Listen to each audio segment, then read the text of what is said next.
Welcome back, ladies and gentlemen. Today I am sowing some seeds. This is what I'm using.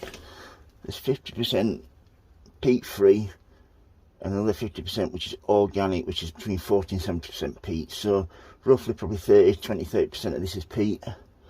And I'm only doing this because I ordered some, it said organic on it, and me like an idiot, oh, it's going to be peat free, it's organic, and it wasn't, so my fault. But I'm not going to throw it away. I'm going to make the most of it and use it now to sow some seeds. So, and every year the peat free compost just keeps getting better and better, so I am sure by next year, when I need to order a lot, there will be some really good peat free composts out there. If anybody knows of any good peat free composts, if you can just message me and just tell me what it is and how much it is if you can, I'll get some. I'm going to get 4 or 5 different varieties and compare them all, seed sowing, that sort of thing. How well they're doing with taking cuttings. But yeah, let's get back to this, shall we?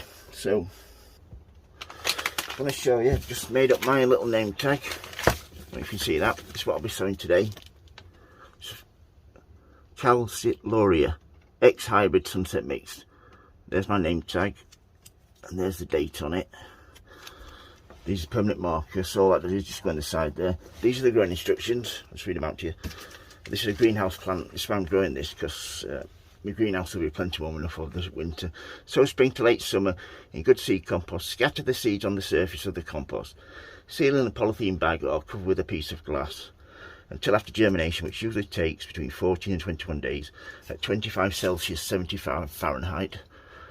Do not exclude light. When the seedlings are large enough to handle, transplant into 7.5 centimetre pots, 3-inch pots, into final position. Water freely in summer, moderately in winter. Provide good light, ventilation, and winter temperatures of 7 to 10.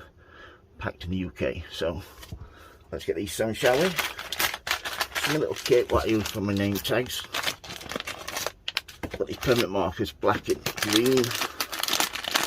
And these are like £3.99 for 100, so nearly 4p each, but they're really good quality, nice and thick, and they're going to last me a long time. So I'm dead happy with those. You need some good quality name tags. I've learned that over the years. Just if you try and use these, which I've tried to do before, they get wet, they get damped off. So yeah, that's that done. Filled with compost. You want to give a good tap down. It's nice and level. In here we've got 35 seeds, so what I'm going to do with this, I'm just going to sow half on this side, just a little line there. I'll sow some more seeds on the other side. With my new bench, I'm just stand on a stool until I get it. I'm going to get like a bar stool type thing so I can make the right height, but get these open.